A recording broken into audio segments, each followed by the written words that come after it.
atrasadas em relação ao nosso horário.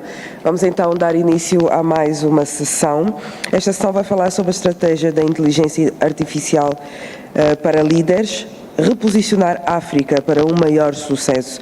Vai ter como moderador o Lionel Inácio Augusto, da Multitel, a quem eu peço uma salva de palmas, por favor.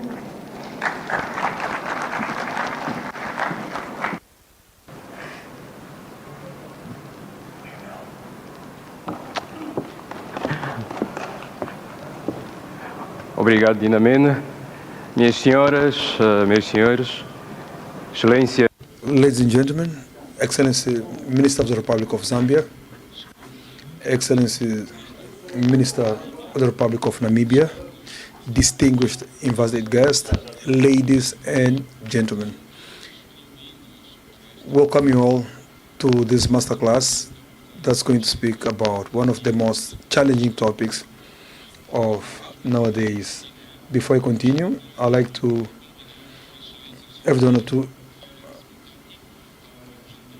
invite Excellency Minister Felix Mutati to come forward, please.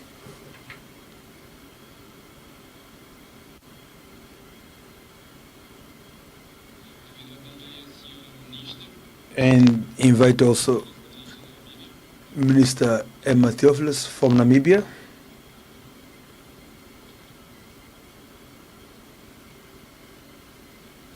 Minister, take a seat.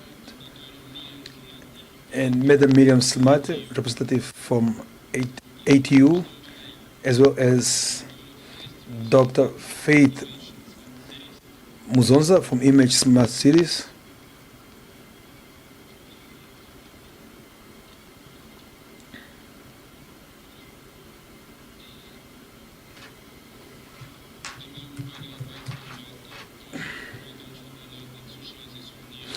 His Excellency Minister Mário Augusto Oliveira will join us anytime now.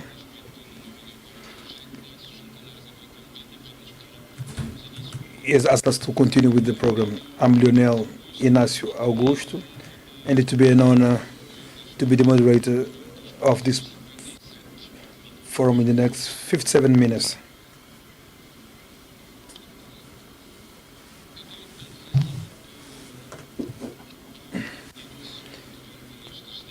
To say that I was unable to sleep in the last days while thinking on how, as moderator, I would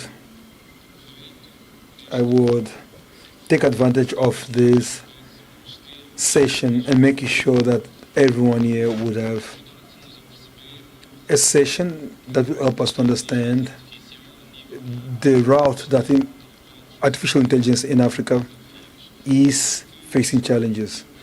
And I thought on why don't we use PPP. So normally what we use as organizations and companies, normally we use people, process and technology in order to deal with this topic. So we're going to make a slight change. First we're going to speak about the policies, and we're going to speak about people as well as technologies. Definition. How can we define artificial intelligence? There are various definitions, starting from the simple definition to the most complex definition. And I selected some of them, and I'd like to share with the audience. The most pessimists, they say that artificial intelligence is a technology that we end up making everyone to be unemployed, including those who are watching this session. Those who are optimistic, they say, okay, artificial intelligence is a technology that will revolutionize and will allow everyone, including those who are here, to be able to work once a month and have another 11 months on a holiday. So if ask everyone what's going to be the best definition, just like me, the second option, working once a month and 11 months without doing anything. So I asked the chair towards artificial intelligence. It's suspicious to ask the machine, but the answer was the following. The definition that we found has to do with the capacity of computer system to do tasks that normally would demand human intelligence. That can include tasks such as knowing of people, part standards, finding solutions, understanding natural language, as well as decision making. So, to contextualize, this is the main definition that artificial intelligence. And now we're going to speak about this topic. And once again, please show your national hospitality by giving a round of applause to all the participants. Thank you. And we're going to start with our neighbor, Excellency Minister of the Republic of Zambia, that will help us to understand what's being done in the point of view of policies in Zambia that can help us and serve as an example, as model for other countries in terms of artificial intelligence. Minister, how is Zambia at the moment in terms of artificial intelligence, in terms of framework, in terms of legislation that can contribute to be used as a model for everyone to learn from?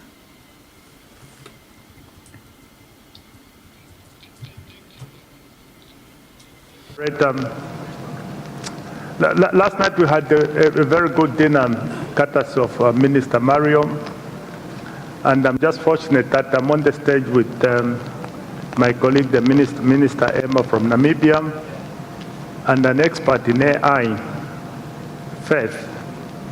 The singing, the moves that were demonstrated last night, for me, I said they were powered by AI, because none of us would be able to do what they were able to do last night. So AI is here to stay. As you are defining AI, I'll simply put it that you are moving from data to information, to knowledge, to insights, and then ultimately to wisdom. So there will always be a place for the human being, which is wisdom. So AI can do all these things, but ultimately, at the apex of wisdom, this is where we shall all come in.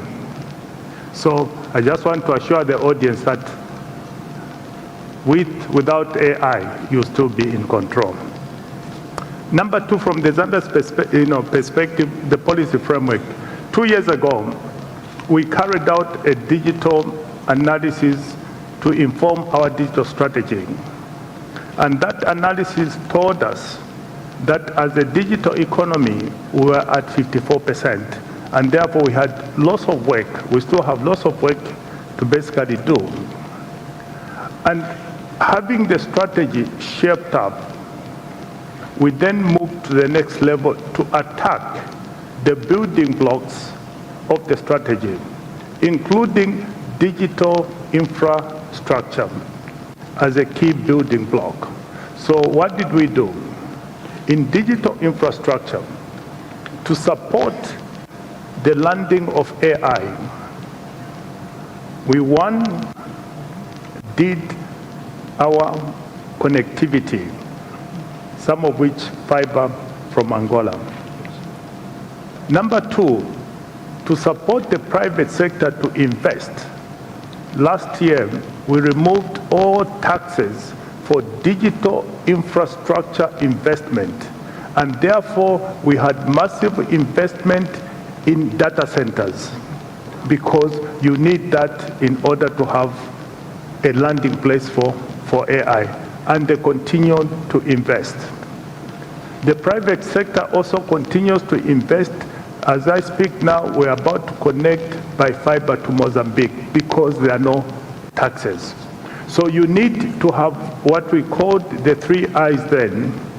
You need to have the incentives that will drive the investment, that will drive the innovation. And that is done by the private sector. So that base we then put through. We then said, having done that, you needed the underlying technology. So last year we had 5G. Now 5G is crucial for the performance of AI. So now we have 5G. Next, we also had a decision to bring in Starlink. So Starlink is available. So connecting people is fundamental for the application of AI.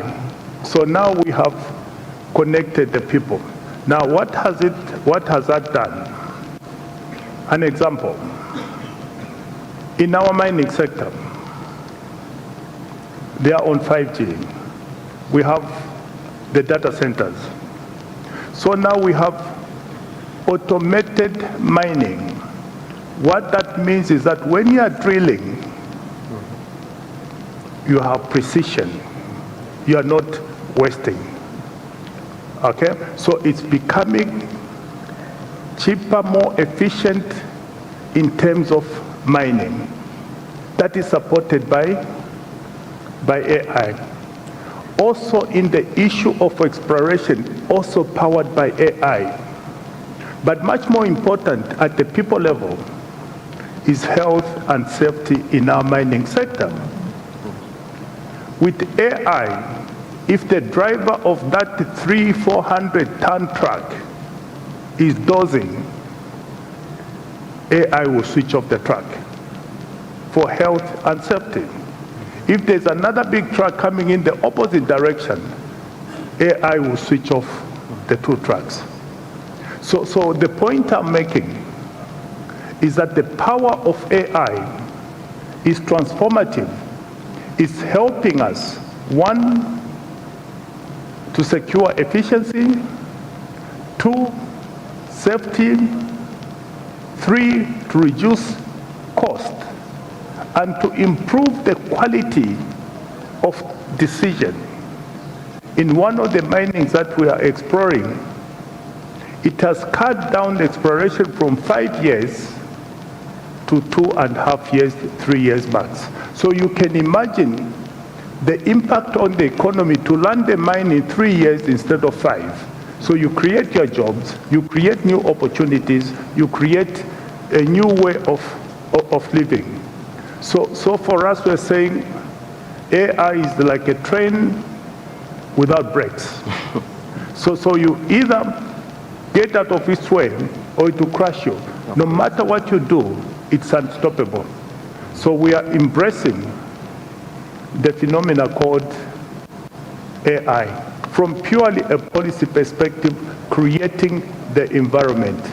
And my final point is that for things to happen, we have also said we must have the connectivity, particularly internet, always accessible, always available, and always affordable.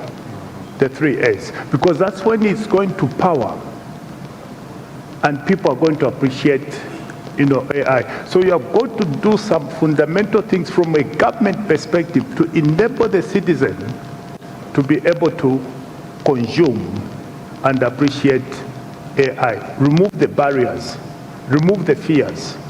It's about their life. When you tell them that we are doing it, it's about you. It's about your efficiency. It's about creating new jobs, different jobs. Then you are getting this whole issue of AI being appreciated by the citizens.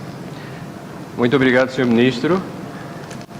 A boa notícia é que os nossos empregos. The good news is that our job is not at stake. That's a good news for us. And we also have the news from the other side. That's a train without brakes. It's a train without brakes.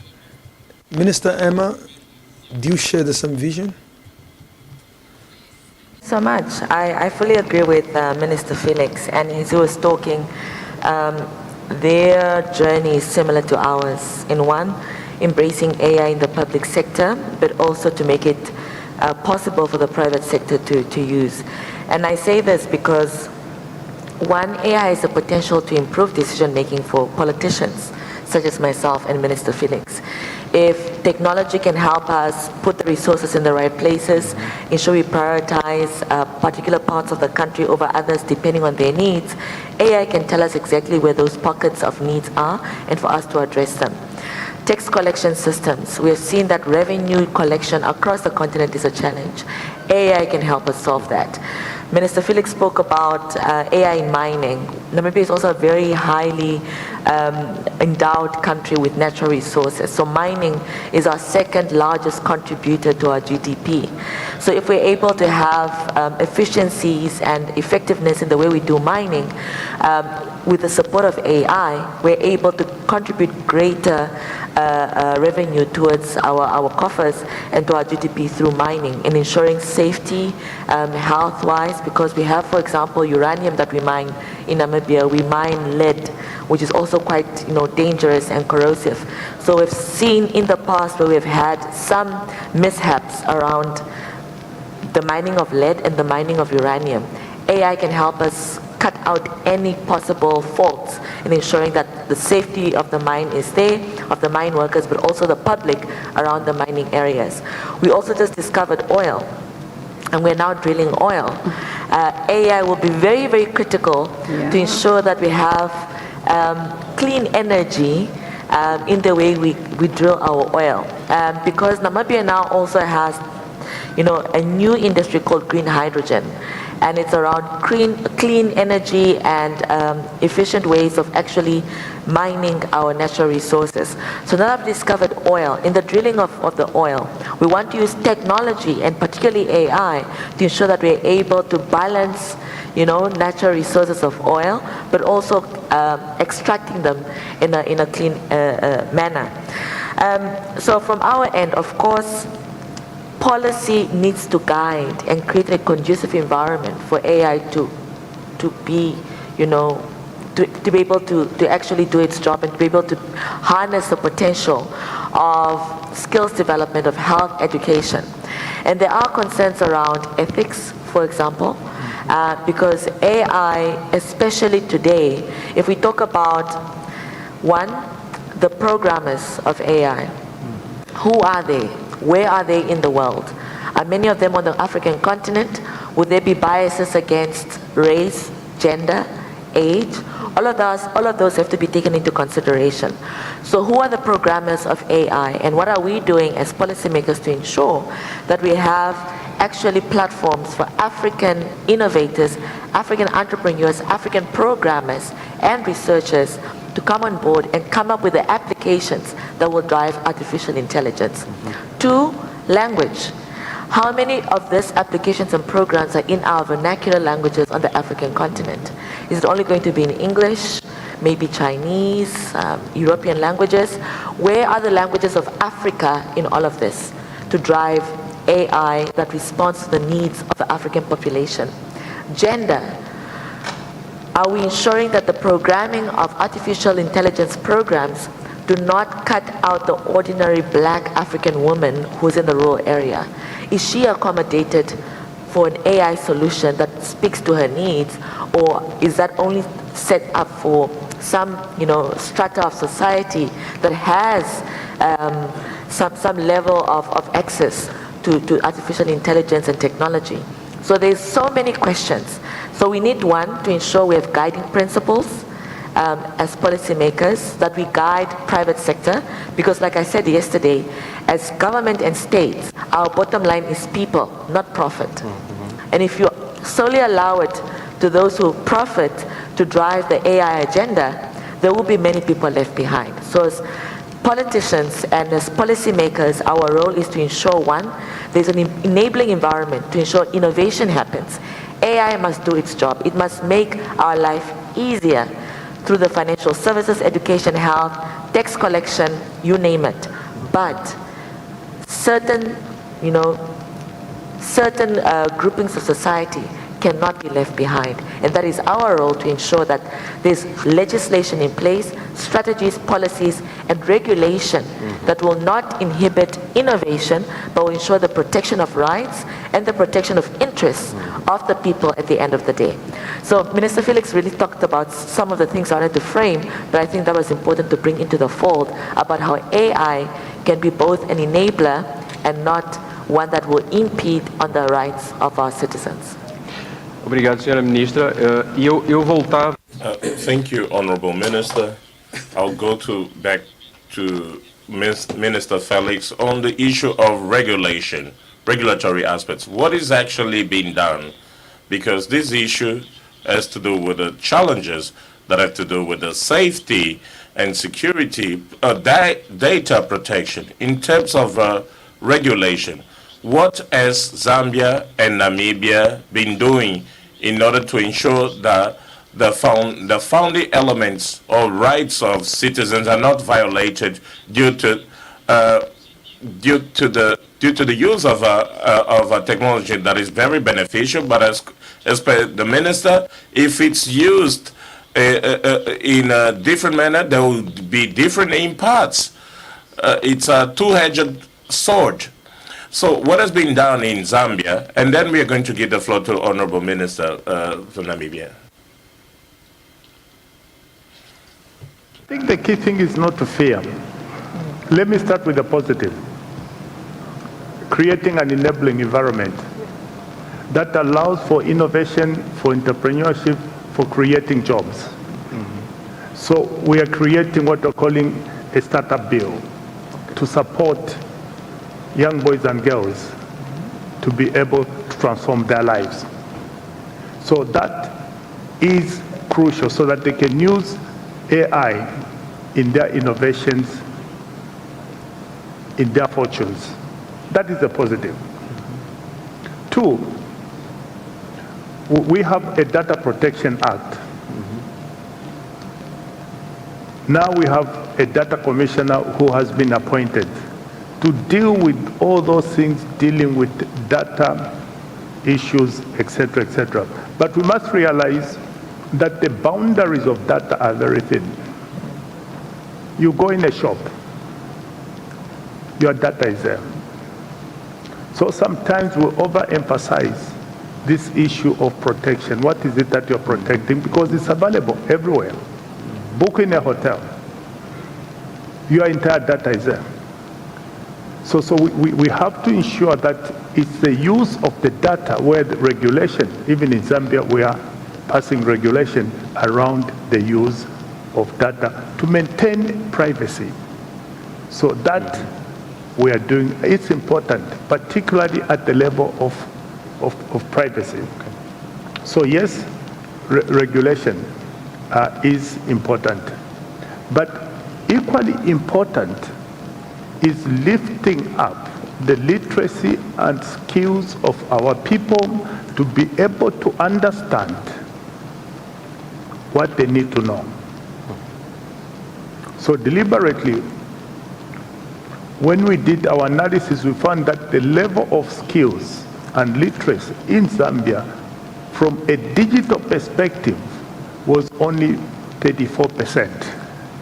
So we have a lot of heavy lifting to do to bring it to a level that is appreciated. Small examples. AI is helping our various telecommunication companies to ensure that they assist us to lend those little monies to the ordinary person. And they are using data and analytics to be able to create credit, which government and ordinary banks are not able to do. Now, with the power of AI, they are actually providing opportunity to marketeers, taxi drivers, and others who can't ordinarily access credit. So their measurement of risk is being assisted by data, and they're able to lend. So let's see the positive side, that it is actually helping a lot more people than it's taking away from our people. Muito obrigado, Ministro Félix. A senhora Ministra. Thank you, Minister Felix. Honorable Minister, in a very summarized manner, unfortunately, we don't have much time as hydroelectric, hydropower frequencies. From the regulatory perspective, what is Namibia already doing? Thank you. So we have a data protection bill we're busy developing, one to ensure the protection of data and privacy, but in no way is it going to stand in the way of artificial intelligence actually ensuring that it brings the benefits we all require for the systems and processes we need in the country. I say this because, let's give it an analogy. In Namibia, we have very high road crashes. Our country is quite large and we've invested heavily in road networks. And so many places have roads and many people can access the roads through their vehicles. But we still have a challenge around road safety, and that requires a lot of investment in campaigns to ensure people are safe on their roads. But in no way can we say we're going to ban cars because they've caused so many crashes and we've lost so many lives thus far. Nós temos o mesmo problema. Here we have the same problem. Same problem. We had the same problem. Ban the cars, we cripple our economy. If all the trucks that transport goods and services stop running, we saw it during COVID, it's crippling to our way of life. So what do? We need to innovate. We need to come up with ways to ensure we either change the behavior of drivers, put better systems in the vehicles to minimize the severity of crashes, to save lives. So we basically have to go around an inevitable situation we are faced with. AI is like that. So the regulation is to go around AI to ensure that it stays put in what it's meant to do, which is good, and ensure that, you know, it doesn't do the bad, because somebody can get into a car and have the, you know, the mindset to crash into a building. The next person just wants to go from point A to B. So AI is like that. In the wrong hands, it could cause a lot of damage. So the regulation must minimize the damage should it be in the wrong hands. But it should not stifle the potential of AI to bring the necessary services to the people. So I do want to talk a little bit about how we can achieve that through regulation, through the guiding principles I spoke about around ethics, but also looking at one, that it's local first. AI in Europe is not going to be the same AI needs in Africa. In Namibia, in Zambia, although we have similar situations and similar case in point, it will be different. So it must have a local adaptation first. Second, it must be people-centered. I think we've spoken about that holistically. Human rights and human dignity. AI must not trample on the rights of human beings. Human dignity must always come out first where AI applications are concerned. Peace and prosperity. We know through technology that there can be ways in which the peace and prosperity of a nation can be threatened. That should be a guiding principle to ensure that the production, the development, and use and assessment of AI systems in Africa shall advance peace and prosperity. Also, inclusion and diversity. There must be no AI systems must not impede on minority groups in a country, for example, minority groups in business, minority groups in public sector. There must be a potential use to ensure that divergent views and inclusivity and diversity is accommodated. Cooperation and integration, and also skills development, public awareness, and education. People must not feel like AI is here to take their jobs. AI is here to trample on their human rights. there must be some level of understanding. It requires public awareness, it requires skills development. If you're a truck driver or an operator of a machine at a mine site, you can still do so remotely through the support of AI. So your job is not taken away. We just have to reskill you to be able to use AI systems to continue doing the job to ensure your own safety and the health of yourself and your fellow mine workers.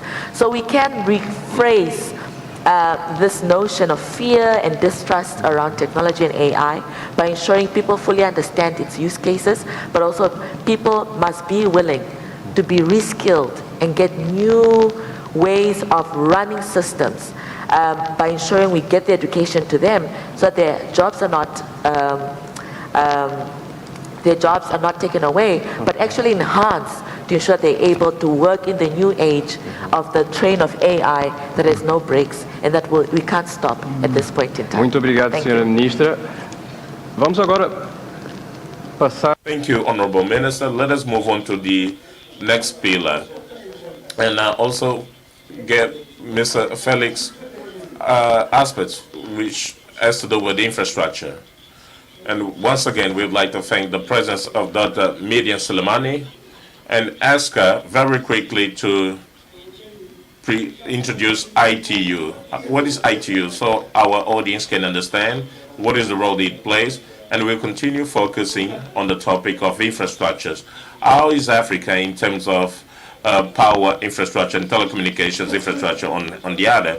Then we would like to talk about ITU. What is ITU actually? Thank you, obrigado. So the ITU is the African Telecommunication Union. It has two key roles. ITU is a specialized agency of the African Union, which is mandated to promote the digital development in Africa. We have three dedicated sectors. The first sector is radio communication. So the role of this sector to bring together our members to discuss matters of radio communication, such as the spectrum management, the resources, spatial spectrum, to also defend the African positions and views at international conferences. The last World Radio Communication Conferences took place last year in Dubai, and we really defended to recognize the sovereignty of some countries to get back their spatial spectrum, and it was a successful negotiation at the global level to make sure that these resources, very important for the development, for the security, for the sovereignty of our countries, are recovered by our membership. And also we provide support on capacity building, on expertise. We provide guidelines and studies on the African challenges to make sure that we come together to interact together. And the second sector is standards. It's very important. You know, telecommunications, digital ecosystem is borderless. We need to talk each other. We need to have protocols that enable our networks to interact. And we also have another very important thing is to to make sure that the quality of services provided to our citizens are at international standards. Make sure that we are providing data in a good time, no cutting, so these standards need to be there, especially cross-border, to avoid any interference with systems. And also the second thing, very important, are policies. Continental or subcontinental policies that enable the regulation process and enable movement of the population from a country to another country to our security, cyber security, for example, is a big challenge to make sure that these challenges could be solved at continental and global level. And the ITU has the role to make sure that we have harmonized policies, harmonized framework, a common voice when we are addressing a global market or global platforms, and make sure that our needs, our interests are well reflected in the international frameworks, in the international treaties, in the international pacts. Make sure that the specificity of Africa, our ethics, our cultures are reflected when developing standards for these emerging technologies and developing standards for e-learning, and when talking to our stakeholders and partnership. We have global partnership that are very strategic to work and develop our technologies and industries in Africa. And the last, maybe not least, role is to provide a platform for dialogue for Africans to talk about the future of Africa, to draft roadmap for Africa, to pool resources together. We know economies in Africa are different. Some are focused on different areas. Madame talked about mining and petrol. Others are agriculture, others, but we need to create this market, African market, and promote African market through our resources and have it efficient and competitive at global level. The last thing, we need to also to promote innovation. We believe that the huge potential of emerging technologies will accelerate the digital transformation in Africa. And we believe that the new generation through the African academia will play a key role. We have innovation platform that will bring those startups, the young innovators, and bring together with decision makers and make visible those potentials for Africa and make sure that the future is for them with our content, with other projects, with our ideas, and AI is a technology that will really we address many challenges in Africa because the potential already highlighted by honorable ministers. Muito obrigado, doutora. Muito obrigado. Eu sei que Thank you, Doctor. I believe that there's plenty to be said, and in fact, 1 hour is not enough, but we want to just to leave some important elements. Another aspect that we wouldn't lose sight, and it was mentioned here by Honorable Minister Felix, it has to do with the connectivity, because we cannot talk about artificial AI if we are not connected.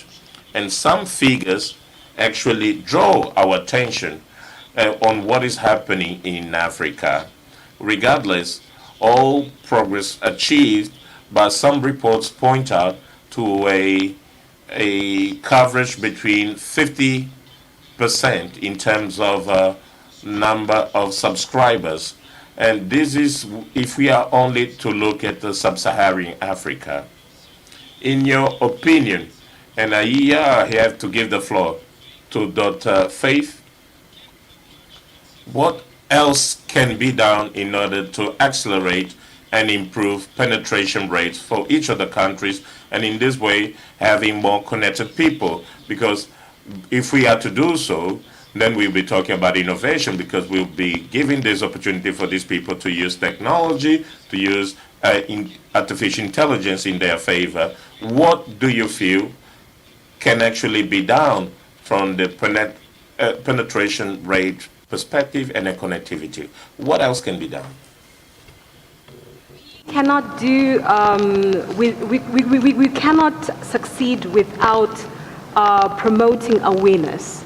We need to empower our people. We need to educate them. We need to train them. What's quite interesting is the fact that, you know, one of the biggest opportunities or potentials that Africa has is we have a large youth population, which the rest of the world wouldn't say the same. So with those advantages, what are our young people doing? They are all connected. You look around, how many young people in the room use WhatsApp? How many young people are on TikTok? Okay, if I may ask, please raise your hand if you're on WhatsApp. Interesting. Please raise your hand if you are on TikTok. You see, bottom line is people are connected. And if I'm going to look at the older population within the room, please raise up your hand if you also use WhatsApp. You see, we have a young population. So this proves my point to say that with a huge young population, this is the generation that we need to invest in educating them. And you know, the advantages about AI is that it's not here to take away your jobs, definitely not. It's here to challenge you, to go back, to reskill you. And the global economy has provided platforms that also offer free educational programs. And not even going very far, we have the ATU here. It is a platform where they are also having other programs that are available for us to be able to access. Let us utilize them. Procrastination doesn't help us in any way. Can you repeat this, please? Procrastination doesn't help us in any way. Thanks. It was spoken that we need to ensure that we are operating our products and services, they do match up to the international standards. But guess what? We need to globalize our services, globalize our expertise, skills, knowledge. What do I mean by that? We are competing in a global environment that requires us as individuals to localize our expertise. There is a huge digital,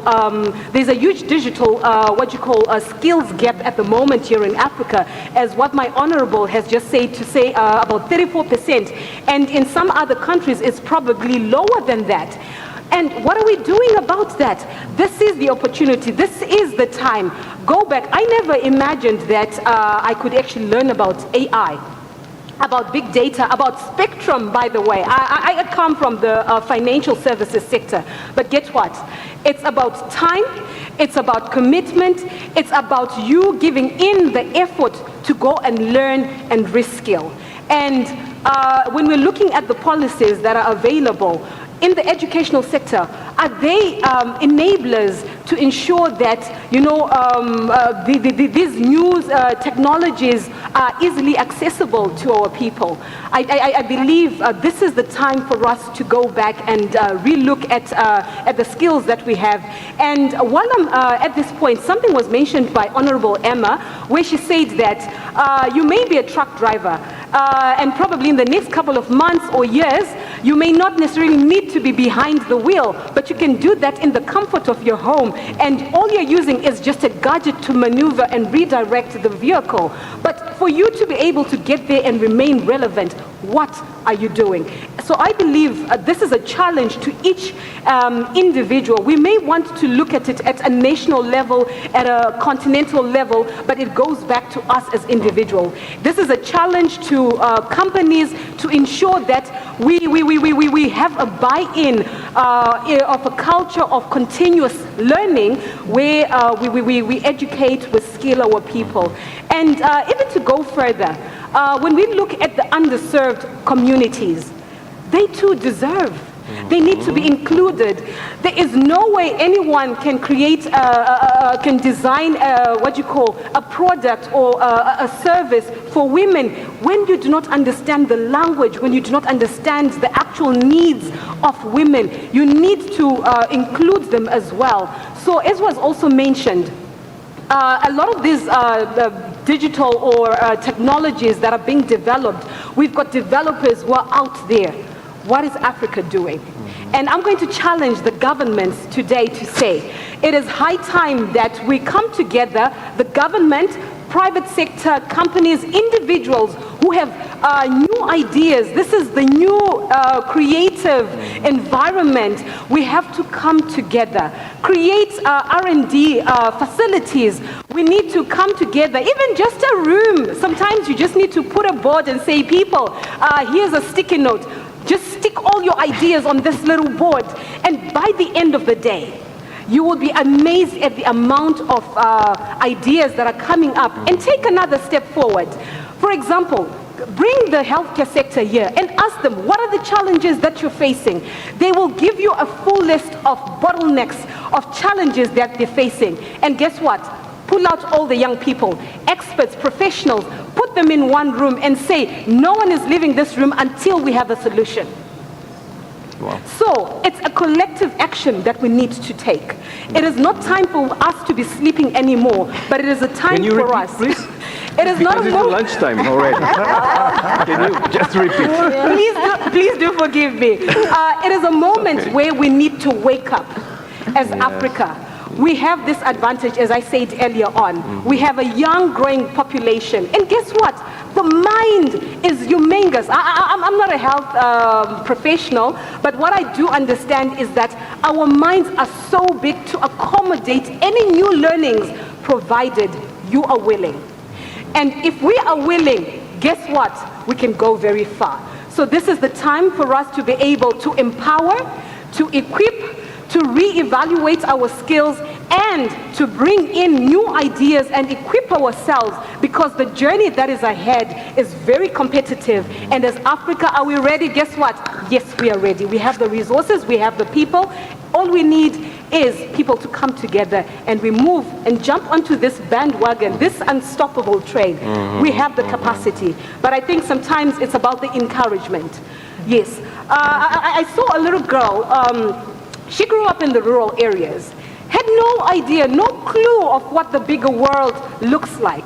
Unfortunately, I cannot share her name at the moment because I did not seek approval to say this. That's a protection. But her life has been a great inspiration. She is now a game changer, changing world. She had to walk miles away to access water. She had to cross flooded rivers to go to school and acquire an education. But guess what? She had the willingness of heart.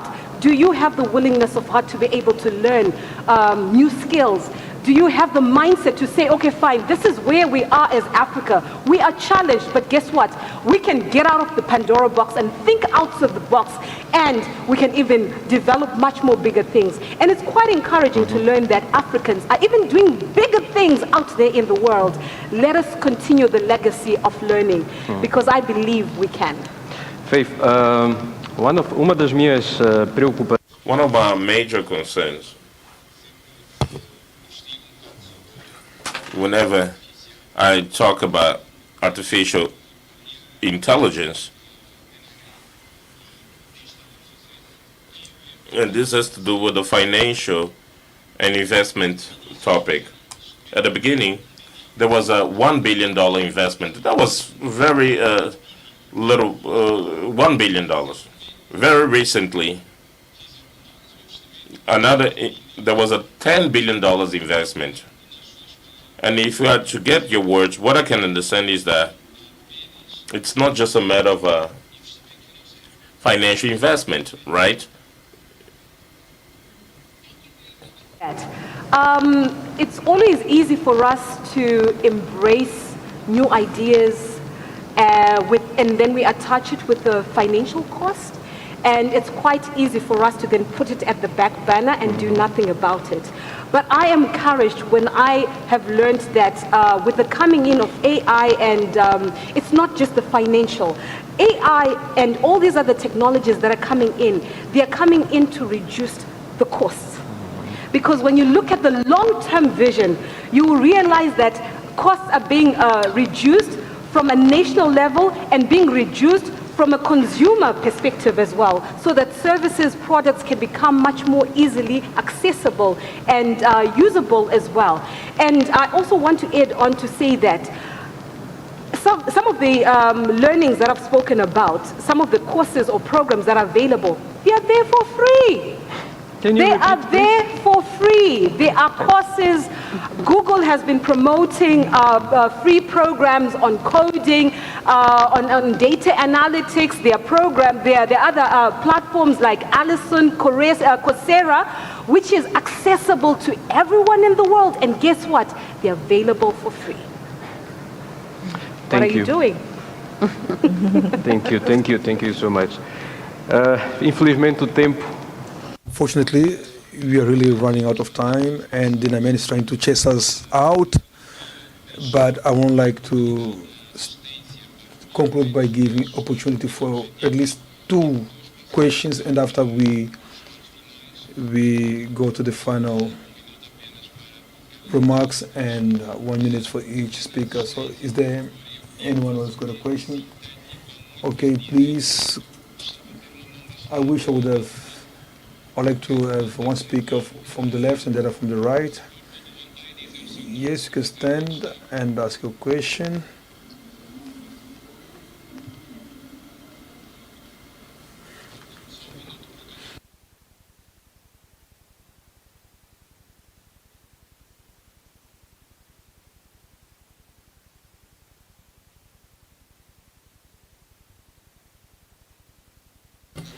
Good afternoon, everyone. I'm João Chiazza. I would like to ask the minister from Namibia.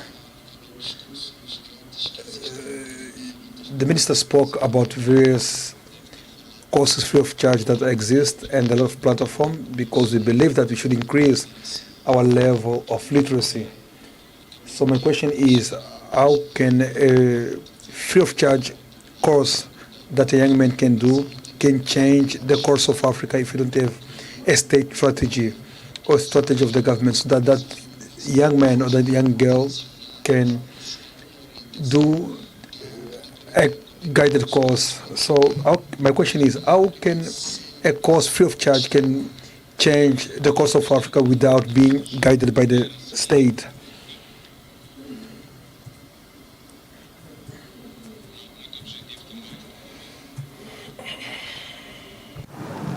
Boa tarde. Good afternoon. I'd like to start by thanking the members of the panel. And my question is the following. I'm Andre Vemba, and I would like to know, since there were events such as Cambridge Analytical scandal and Facebook scandal, I would like to know how Africa or the politicians or which institution is going to supervise so that the use of data and AI is not used in appropriate manner during political campaign. Thank you. I believe that we can share the question. The first was directed to the minister. The first question was directed towards me. I think it's a general question, although the platforms were mentioned by Dr. Faith. I think from a Namibian perspective, the resources are there online. We have a 79% population coverage of 3G in the country, about 69% for 4G. We launched our 5G capabilities in the country, so accessibility, affordability, and use by citizens is available to them. So if there's free resources online, Google has programs that they offer for free on their platforms around courses to upskill either public servants or ordinary citizens around technological courses, whether it's data protection, machine learning, coding, the list is endless. ITU, the International Telecommunications Union, has similar courses for citizens to access, whether it's me as a minister or you as a student or ordinary citizens, to actually get certification after you've done a few hours of the course, a few days, a few weeks, a few months, certification to actually equip yourself with a skill to be able to use it to gain a job or to actually get a promotion in the current job that you're doing.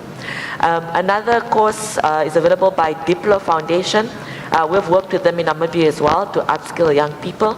So the resources are many online. You must, of course, have access. You must be able to afford data. You must have an enabling device. And that we hope that is a foundation of the enabling environment the governments create. Because if you have a communications strategy, a communications act, you have spectrum that has been given out to telecommunication operators and mobile network operators, you have internet service providers in a country, that's an enabling environment. If there are incentive for taxes for devices, an incentive for reduction of cost of data, that's an enabling environment. So every individual's efforts can change, because a few years ago, we didn't have mobile phones.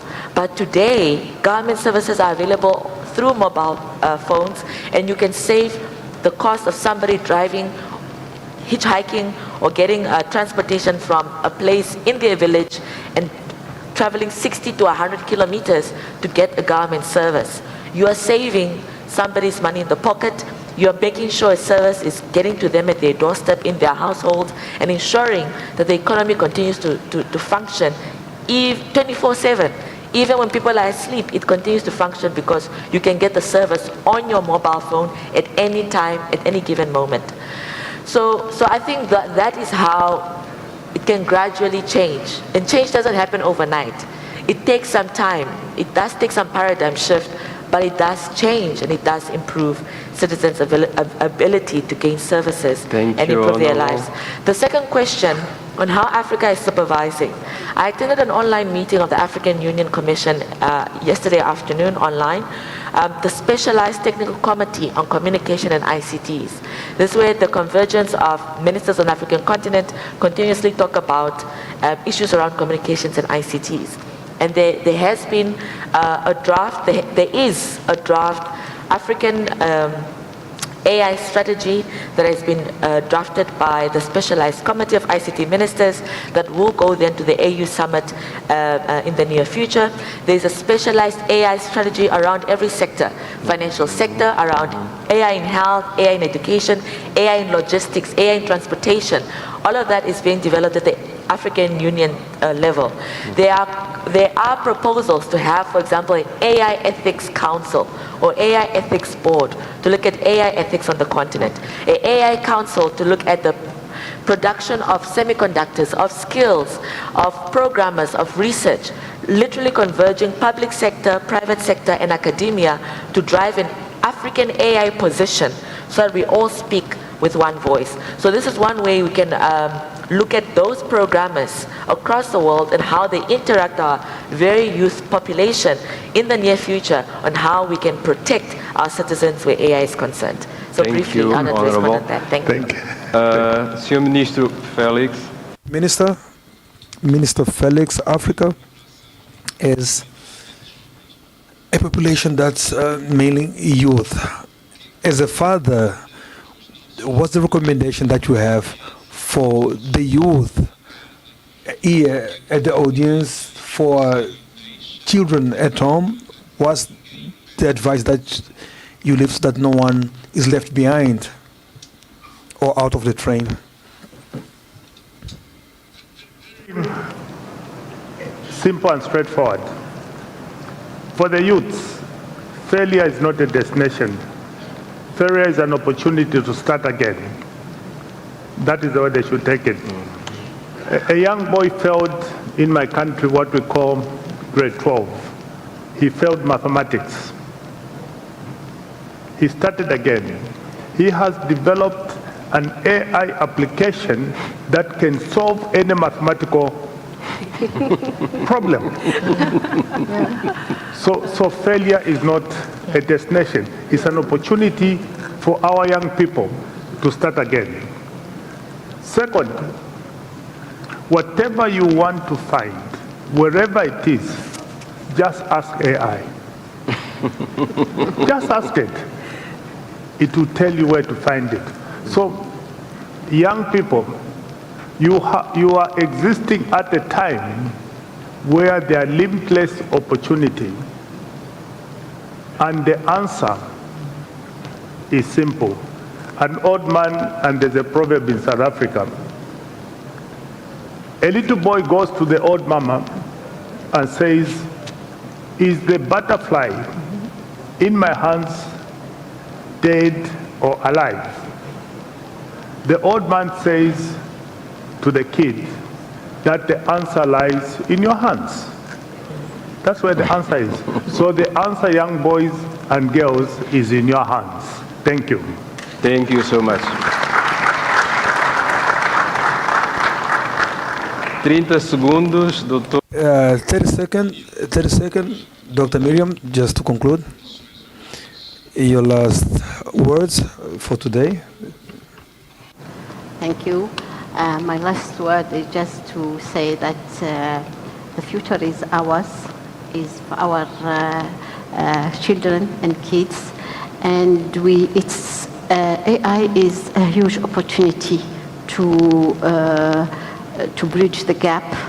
We have everything in our continent, and we have a rich continent, rich culture. Let's bring this technology to the future and make it better. Thank you. Thank you so much. Faith? Faith. That examples of other successful use cases are available. It's okay to copy other countries that have done it, and then we repackage it to suit our context. And guess what? The opportunity is available now. So let us start now and be ready to move with the bandwagon. Thank you. Minhas senhoras e meus senhores, Ladies and gentlemen, we would like to apologize. Because we are way out of time. You're supposed to go for lunch now, but we believe that the investment that you made was advantageous. I'd like to thank you all for your presence, and as we started, let's close with a strong round of applause for Your Excellency Minister Felix, Minister Emma, Dr. Miriam, and Faith.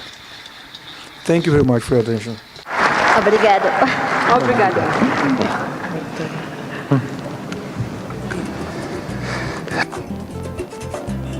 Avo Manuel kiatunda kusalu diangaji kubita witanda mwene kiatunda kusalu diangaji kubita witanda iluma kubongo dikanda ambilu kile dishi amisenzo dishina kala mwene mona ndengaje amisenzo dishina kala mona ndengaje ay manelinya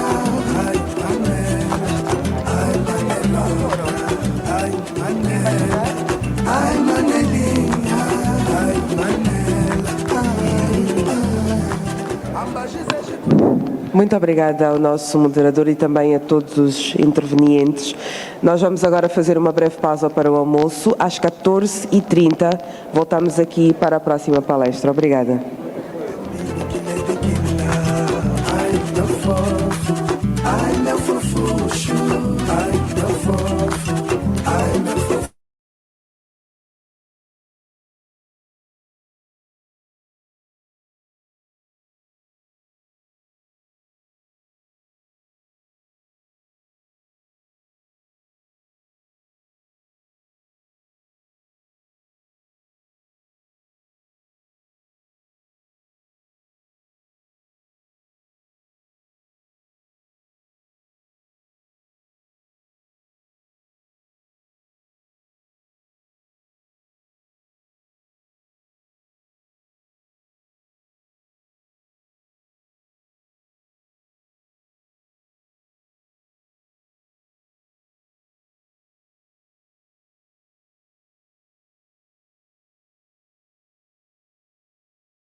careful about how that information is served. One needs to be responsible about where the information comes from, the format it takes when it is served to an individual using an AI to ask questions. So in this space, Google has come up with our tenets, what we call our tenets for responsible AI. Obviously, one very important factor here are the ethical considerations. Anything that we say have to be grounded in the right ethics and responsible ethics. Secondly, AI has to be used for the benefit of humankind. Any use case that we identify cannot be frivolous. If one need only search, Google search, for applications of large language models, and you'll see many different applications out there, some useful, some not so useful. So we're at this juncture as Google to ensure that when AI gets applied, its applications are responsible. And lastly, but probably most importantly, facts, data, information that comes out of these searches and these large language models have to be grounded in reality, have to be grounded in fact. So we've taken steps to ensure that any data returned has a very clear link that actually proves where the data comes from. Just implying the responsibility and improving the responsible. Yes, when you talk about this, using AI in a responsible manner, in a responsible way, there is also a problem of, just blocking the freedom of speech. How do you see this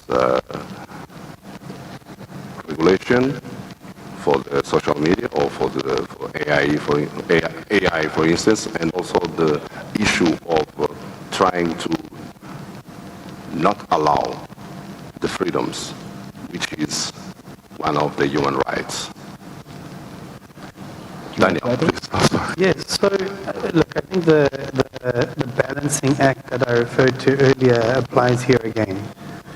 We need to, if we want to innovate in general now, if we want to innovate, we need to adopt the technologies that can help us do that, to create new revenue streams, to create new experiences that didn't exist before, and to create financial inclusion. The reason I mention these things is to highlight the fact that there is huge benefit from innovation. And so we want to take that benefit, right? We want to innovate. We want to digitize. But in the context of the fact that we're dealing with citizen and user and customer information, it's about the controls we have in place. And those controls can be technology controls, of course, but they can also be policy controls. And so I think that, how we should proceed and how we certainly proceed with our customers is through the conversation. If we all agree that there's benefit to be had out of innovation, we have a starting point. And then we need to work forward together to unlock the value by putting in place the safeguards, but not being too inhibitive of attaining that innovation. So I think it really is a discussion between policymakers and technologists or organizations at large. Okay. Knowledge and technology transfer really stimulates local innovation for the African continent. So how do you see this important strategic aspect, which deals with capacity buildings, skills to the African people to use these very important tools when you're talking about, digital transformation? Rao, please, Mr. Rao, please. Yeah, and the Google perspective on this is largely informed by the work we're doing in our cloud space. We look at solving for digital transformation through leveraging 5 pillars. The first is data. And I start with data because in a world where AI is becoming very topical, if you do not fix your data, if you are not able to leverage your data within your organization, within the context of your work,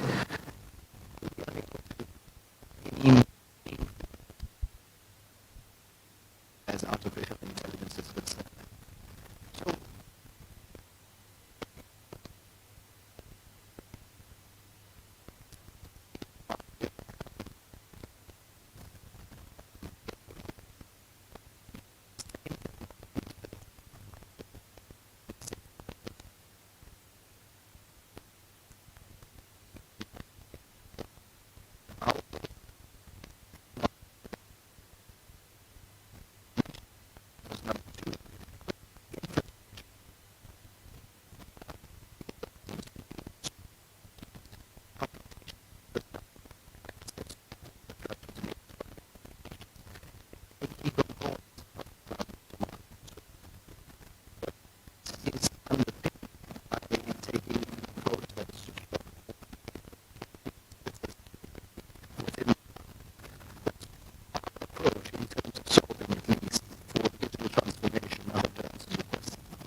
what happens, those people, they take their skills with them. But the original organization needs to fill those skills. So it's a necessarily increasing number of skills. And then eventually what happens is the environment is correct for innovation. And those people get tired of the corporate life and they do startups. And this is how it flows. We've seen this happen again and again. If the environment is correct, the startups will flourish, and that's where innovation really creates jobs and creates value in the economy. Yes, Mr. Rao, what are the barriers you encountering while implementing your policies and strategies in Africa? In a large part, it's awareness. It's an understanding that embracing cloud need not be this big bad wolf that is in the room and chasing you down. It is understandable that as we engage with organizations, as we engage with countries, that people take a conservative stance on how cloud and the technologies that it implies and its implications for the country. So we're working very closely as Google with regulators within a lot of African countries to be able to create this awareness and educate the benefit of cloud. Specifically, as a lot of our technologies, from a security perspective, from a privacy perspective, have been tried and tested in more established markets like Europe and the Americas and Asia to a certain extent as well. So there is that learning that we can bring. So I think a large impediment to that we need to solve for as Google and working with a larger ecosystem of partners such as yourself within Angola as well, is to create that awareness. Okay. Is it the same? You're just finding implementing your projects in Africa? It's very much the same.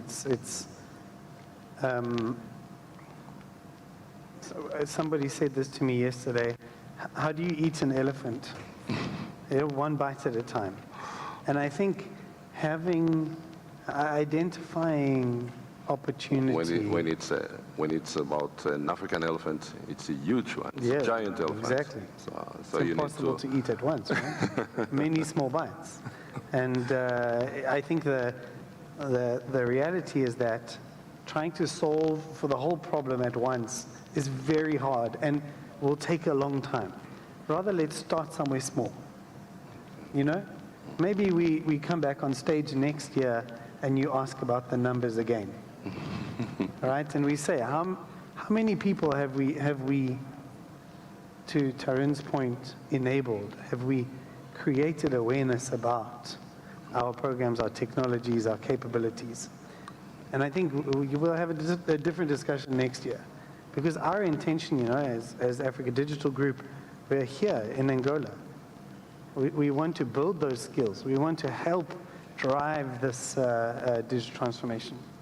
So it'll be a really good opportunity next year at ANGOTIC 2025 to have the same discussion. Yes, Mr. Tarun Rao, I'll ask you to elaborate more on what do you see happening in Africa in terms of digital transformation. I think you can share the question. Sure. There's an interesting contrast developing in Africa. We have, I feel, a large number of enterprises, the large companies, the traditionally large companies, that have held sway on the continent in economies, traditionally so for a long time and naturally so. Digital transformation for them is to be able to unlearn a lot of their legacy and to relearn for a new future, to participate in a new digital economy. On the other end of the spectrum, we have specifically, and this is important to the context of Africa, the startup economy. a large number of startups are now starting to nip at the heels of these traditional enterprises. I'll take an example of the financial space, the fintech space. We find that to solve for financial inclusion, where the larger, more traditional financial institutions have found it difficult to move at the pace that is required to serve banking and financial services to the unbanked and even the underbanked, the fintech and the startup ecosystem has started to fill that gap. This has been largely in the space of digital wallets, the payments ecosystem, business banking, and soon I would venture corporate as well, because these startups are growing and scaling in the African space. And I'd like to say fueled by Google Cloud as well in doing so. Hope that answers your question. Daniel, please. So we see, to go back to the themes that Tarun mentioned earlier, data and AI being a big area that customers want to hear about, and customers are using. And they're using it for a number of reasons. One is just to understand, for example, their customer better. If you have a bank, they always struggle with different pieces of information about a particular client. Having one place where you can understand all of the different pieces of the customer unlocks a lot of value. So that's one area we see customers doing a lot, and we see it in the retail space across Africa. We see it in the financial space as well. The other area is obviously artificial intelligence. And this is an interesting one because it's not so much about artificial intelligence for artificial intelligence's sake. It's how can we use artificial intelligence to do a number of things. And generally speaking, it's either create efficiency in the business, which is great for businesses. You drive cost down and cost of technology down, which is great. But also creating new experiences and new revenue streams for customers. And so it's not just about creating new flashy things with AI. It's about decreasing the cost to run the business through automation and increase the value and the revenue that you as a business can make. And we see this happening across the board. I think third area is really around cybersecurity. So, you know, the landscape and the threats that we see are growing very quickly.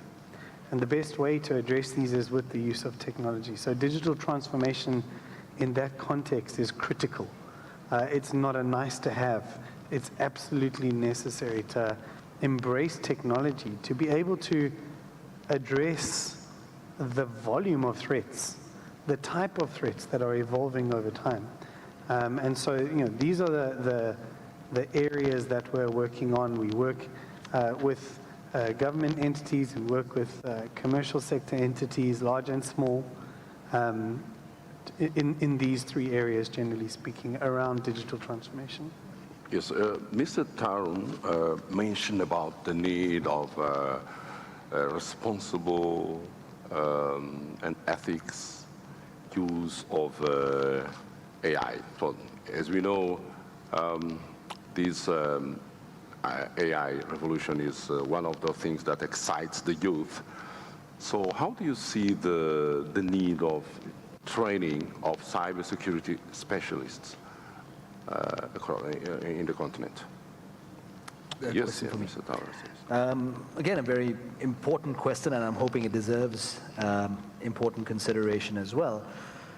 If bad actors now have access to the same technology that we have access to now, one can automatically assume that there's going to be an escalation in how this technology can be used for nefarious purposes. So it's very important that in using our technology, specifically AI, responsibly, that we do so. We adopt these technologies to be able to fight cybersecurity threats. A good example here is threat intelligence. There are myriads of sources of threat intelligence out there. Tons of data that gets created, that gets generated. Just take a simple example of log files from servers. Tons of data.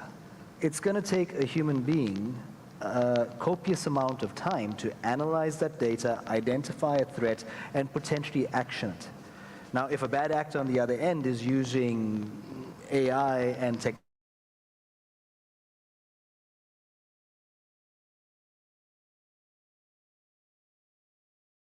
and it becomes or behoves us to be able to use AI ourselves, right? Applying these analytics, identifying key vulnerabilities, and taking action fast. I think that is going to be key here. Okay. What about your insights? Yeah, so what on this training of cybersecurity specialists? Specifically cybersecurity, yeah, we've seen this concept of the center of excellence has worked quite well within companies. And so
there's no point competing with each other for these skills.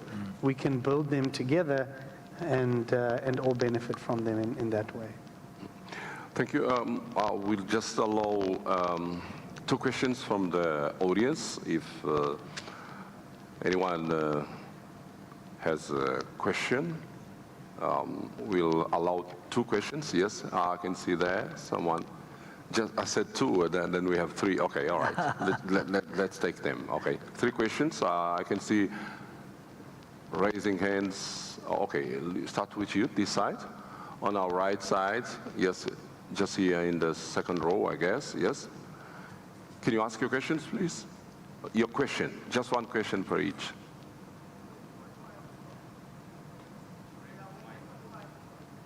Oh, microphones. Sorry for that.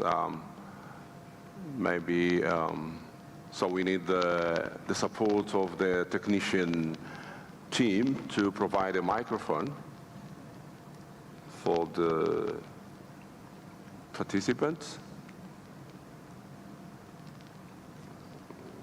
Okay, maybe you will need translation. Okay, I'll try to help on that because I guess he's going to ask the question in Portuguese. Okay, that's fine. Okay, Appreciate that. Okay, there we have we have the microphone now. Please, questions, not comments. Peço perdão, peço desculpas, creio que vai perguntar em português.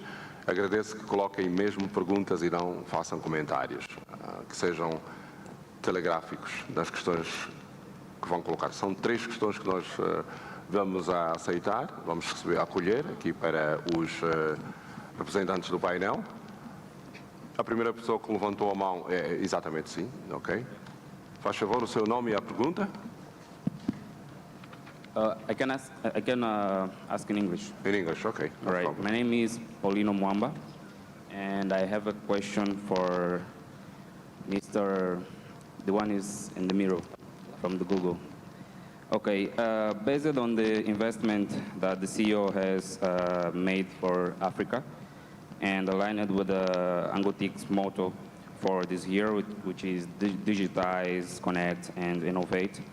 When will we have a center like the other African countries in Angola? And what are the strategies that strategies breaking, right? Let me get back to on this.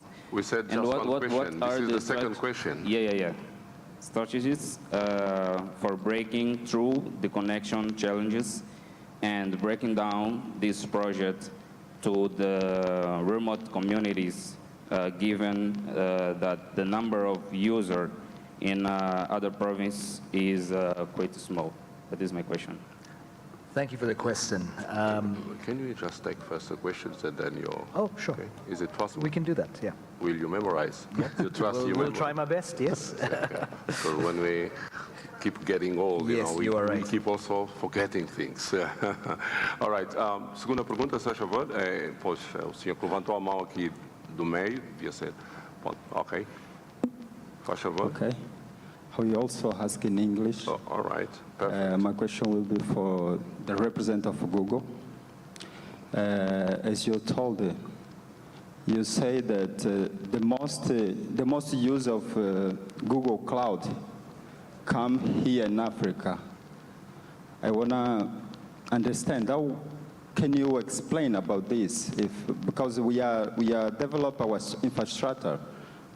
Why the most user of this service come to the Africa? Okay. Last question, please. A question, please. Gostaríamos mesmo de ouvir perguntas. Perguntas diretas para So, my name is Pedro Zau. I have a question for the representative of Google. My question is, so I can understand that of the main, the main of barriers of I can understand that the barriers of Google in front of Angola is the fault of abilities. So Angola have centers or other centers that especially estou pouco nervoso em português. É melhor. Yeah. Temos tradução. Sim. Faz favor. Sim, deu para notar que uma das maiores barreiras que a Google está a enfrentar cá é a falta de habilidade por parte das pessoas. Lack of ability, capacity, skills. You know, this is one of the barriers he's just mentioning. Okay. Uma vez que Angola já possui empresas focadas nessa área, não seria melhor investir nessas empresas? Angola has companies that are, doing the role in this area. It's not better to invest on these companies so that they can, make things easy in terms of capacity building and, and training of the youth people. Yes. I understand. Maybe you can start from the last question, right? Actually, I picked up a theme in the questions, and I can potentially try and connect it all together. If I miss something, please keep me honest. So there was a question initially about when, and I think the question was when in the context of Angola. It's an important question because the reason we are here as Google, as Africa Digital Group, is to find answers ourselves to exactly that. The important aspect here is to build relationships, to identify the right partnerships within the corporate environment that is Angola, within the small to medium segment that is the economy that is Angola. What this allows us to do is to qualify demand. And once we have a strong understanding of demand, we send those signals back up to the Google mothership. So it's a very and I'll take a leaf out of what my colleague Daniel said a little bit earlier. Somebody said to me yesterday, all good stories start with a beginning, and this is the beginning of the Angolan and Google story. We're going to put in the work to be able to identify and answer that question exactly when. And I think the follow-up question to that was what's happening, and in terms of the platforms and platforms that are being used from a Google perspective, and why not Africa? It is in fact it is in Africa that we're seeing a lot of these volumes. You just take one of our products in the broader Google umbrella, that is Android, and the penetration of Android devices on the continent. There's a large bank in Angola, and I'll take, without mentioning the name of the bank, I'll just take the example of the bank to make a point. 80% of this particular bank's customers are on the Android platform, right? Now, think about the opportunity that represents, the data that this particular bank has access to as a consequence of that. Being informed allows you to act, and being informed allows you to act for the better. So I guess the question here, and the answer to your question is about making sure that we use the technology already in place and to build upon that to benefit Angola. Just want to add one sentence here, and I really like the question, the last question here. Thank you for it. It's important to use the people and the capabilities in place already as well. Correct. So to answer that question directly, I think here as Africa Digital Group, it's best that we partner with the entities that are already in place, as you suggest. Because why? Why? Because of scale. Because, you know, I spoke about eating the elephant earlier. If you really want to eat the elephant, and there's another proverb I love. This is another elephant. No, but this is not an elephant. Maybe from This is about Asia. running a race. If you want to go fast, go alone. If you want to go far, go together. Go together. And I think that's the key in this particular instance, is it's about working together rather than in competition, because we're trying to eat a very big elephant. It must be an African bull, I think. Okay, thank you. So we're going to the final words, but before that, as I understood from your answer for the Google, this is like a fact-finding mission that brought you here to Angola, to this ANGOTIC. Correct. Is that a yes or no question? Yes. Can it be a yes or no question? It can be a yes or no question, but it deserves some elaboration. Okay, you can go on. No, and the answer is yes. Okay.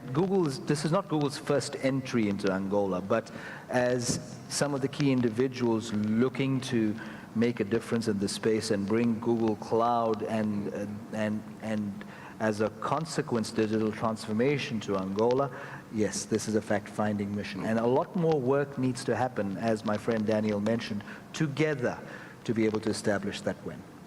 Is it the same for the ADG? Absolutely. Absolutely. I mean, beginning of your story in Angola? We have a head start. Partnership, investments? We have a head start. We already have some presence here. Okay.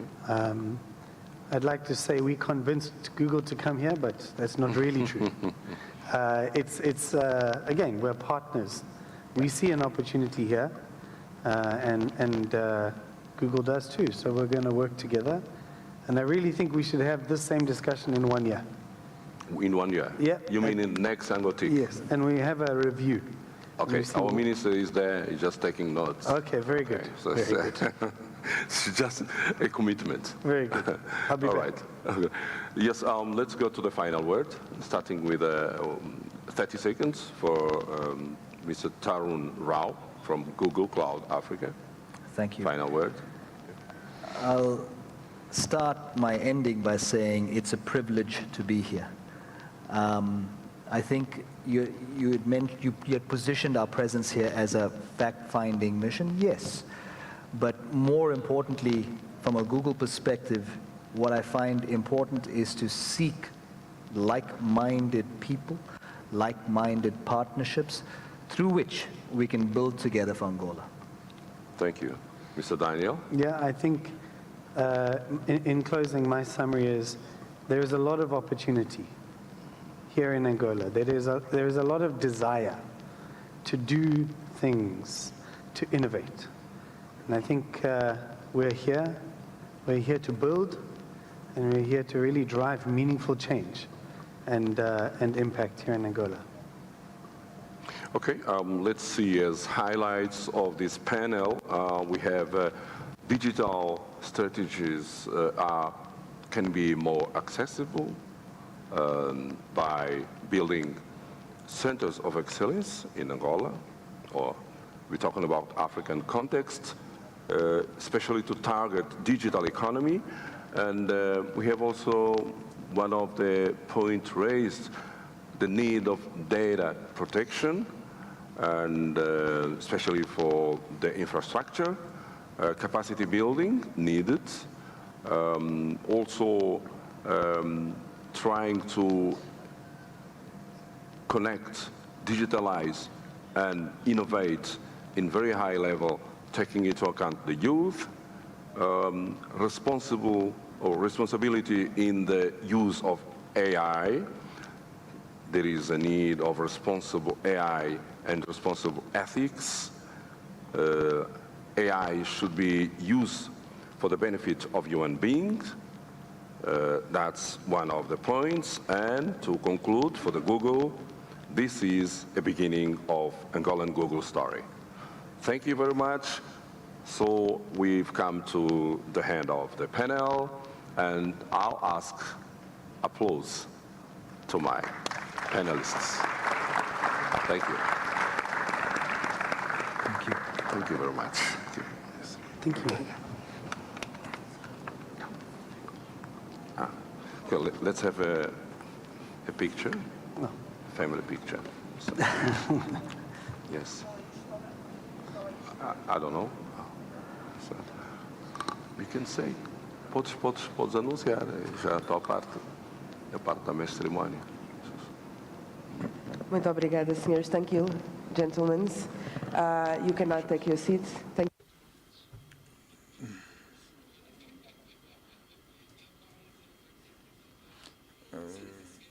Ladies and gentlemen, we came to the end of the second day. Tomorrow we'll be back here for the closing ceremony.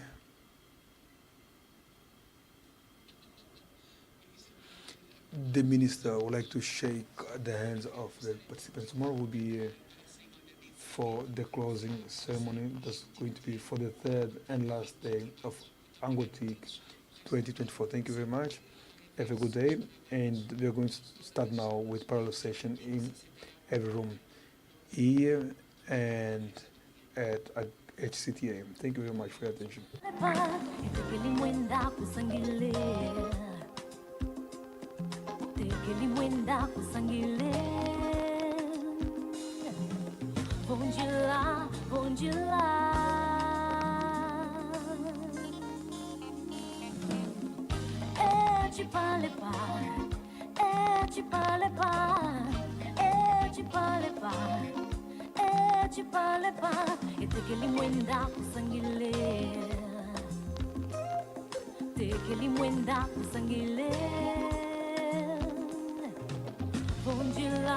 Bom de lá,